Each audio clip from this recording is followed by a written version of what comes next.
네, 여러분, 미술 시간입니다. 그동안 우리가 동양화에 대해서 한 2시간 정도 좀 알아보는 시간을 가졌는데요. 이번 시간에는 실제로 그림을 그려보는 시간을 가질 겁니다. 물론 동양화를 그려보지는 않을 거예요. 실제로 동양화를 그려보는 활동을 해보면 참 좋긴 하겠지만, 안타깝게도 여러분들 대다수가 동양화와 관련된 재료를 집에 갖고 있을 거라고 생각하지 않기 때문에 실제로 아마 온라인 수업 중에는 그림 그리는 활동은, 동양화를 그리는 활동은 없을 겁니다. 그래서 동양화는 감상 위주로, 기본적인 이론 위주로 좀 설명을 드릴 거고요. 이번 시간에는 간만에 다시 돌아와서 그림을 그리는 거에 대한 얘기를 조금 짧게 이야기를 해보려고 합니다. 자, 여러분들이 사람을 많이 그리실 텐데요. 사람을 그리는 게 물론 쉬운 일은 아닙니다. 굉장히 어려워요. 예전에도 한번 말씀을 드렸지만, 기본적으로 사람은 사람을 가장 잘 인식하기 때문에 사람에서 조금만 어색하다 그러면은 그걸 굉장히 쉽게 느낍니다. 여러분들이 캐릭터나 뭐 동물이나 이런 걸 그렸을 때 조금 틀린 거는 사람들이 잘 인식하지 못해요. 근데 사람을 그렸을 때 어색한 거는 너무나 쉽게 인식을 합니다. 그것처럼 실제로 사람을 그리는 게 쉽지 않다는 얘기인데요. 이번 시간에도 사람을 그리는 방법을 간단히 설명을 드리고 약간의 이제 팁 정도를 드리는 거지, 여러분들이 이번 시간 조금 집중하고 한 2-번 더 그려본다고 해서 사람 그리는 게 갑자기 확 늘거나 하지는 않을 거예요. 다만 사람을 그릴 때 이런 부분을 조금 고려하면 조금 덜 어색하겠구나 정도의 팁을 드리는 게 이번 수업의 목표입니다. 자, 일반적으로 사람을 그리실 때 많은 친구들이 그리는 방식이 있어요. 선생님들이 아마 수업할 때 이것만은 좀 하지 마 라고 하는 그런 방식이죠. 여러분들이 많이 하시는 그림이죠. 이제 비속어이기 때문에 이거를 정확히 뭐라고는 말씀드리진 않겠는데, 이런 방식으로 이제 많이 그리고요.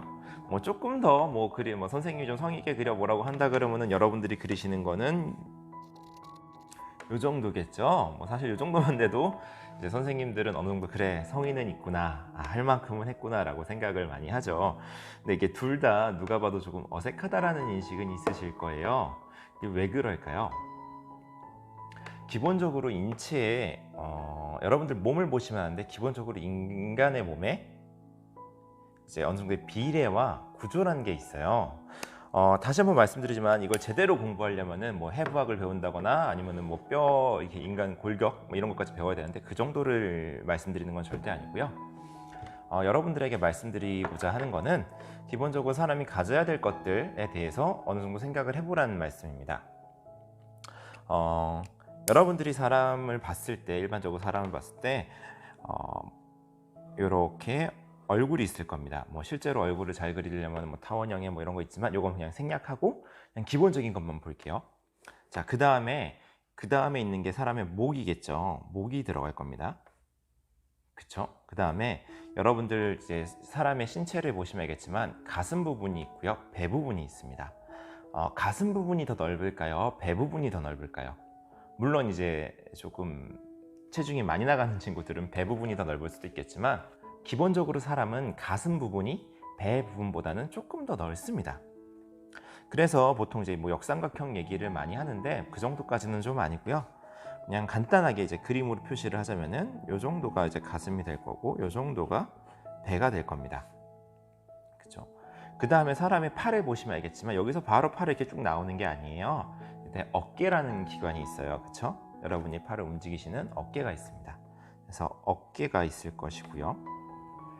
그 다음에 여러분들이 흔히 가지고 계시는 이제 팔 윗부분, 그 다음에 관절 부분, 이제 팔꿈치 부분이 있을 것이고, 그 다음에 이제 팔목이라고 해야 될까? 여기 이제 전완근? 뭐라고 말씀드려야 되지? 요런 게 있을 거고요. 그 다음에 여기다 이제 손이 붙을 거예요. 여기다 손이 붙을 겁니다. 그 다음에 자, 여기 배까지 나왔으면은 여기서 이제 바로 다리가 나오는 게 아닙니다. 그렇죠. 여러분의 신체 기원을 생각해 보시면 알 거예요. 여기에 이제 골반부가 들어가 있습니다. 골반부가 들어가 있어요.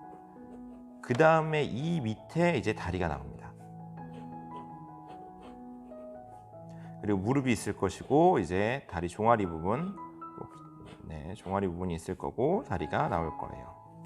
조금 쉽게 설명을 드리기 위해서 뭐 이제 비례가 조금 틀어질 수는 있어요. 뭐 다리가 조금 더 짧거나 뭐 이런 건 있을 수 있겠지만 그냥 기본적인 도형, 네모와 동그라미, 사다리꼴 정도로만 설명을 드렸는데 기본적으로 이런 것들을 좀 사람이 가지고 있어요. 그래서 이런 것만 좀 지키셔도 이런 것나 이런 것보다는 훨씬 더 덜 어색한 그림을 만드실 수가 있습니다. 물론 이제 그리는 대상에 따라서 나이가 적은 친구들이 조금 더 머리가 크고 몸의 전체적인 비율이 작고 나이가 이제 좀 성인이 될수록 머리보다는 팔다리, 신체가 더 길어지는 그런 모습을 보이기는 합니다만 뭐 그것까지 구분하실 필요는 없고요.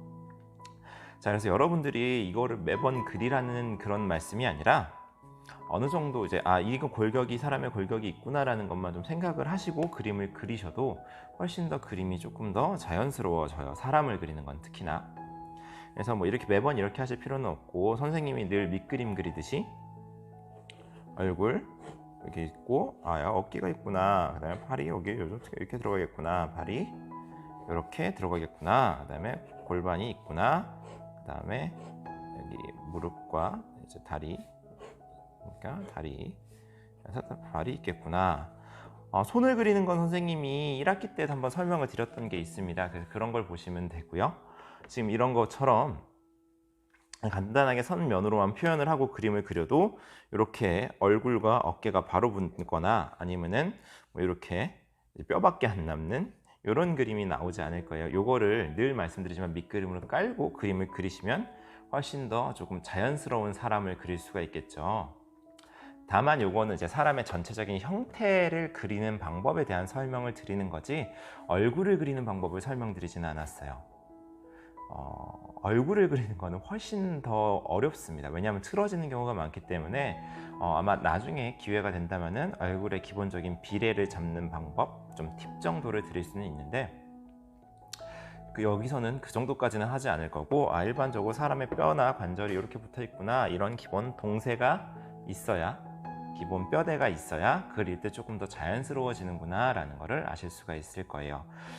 사실 이 정도만 그려도 거의 대부분의 인간의 사람의 동작을 표현하는 기본 바탕을 그릴 수가 있어요.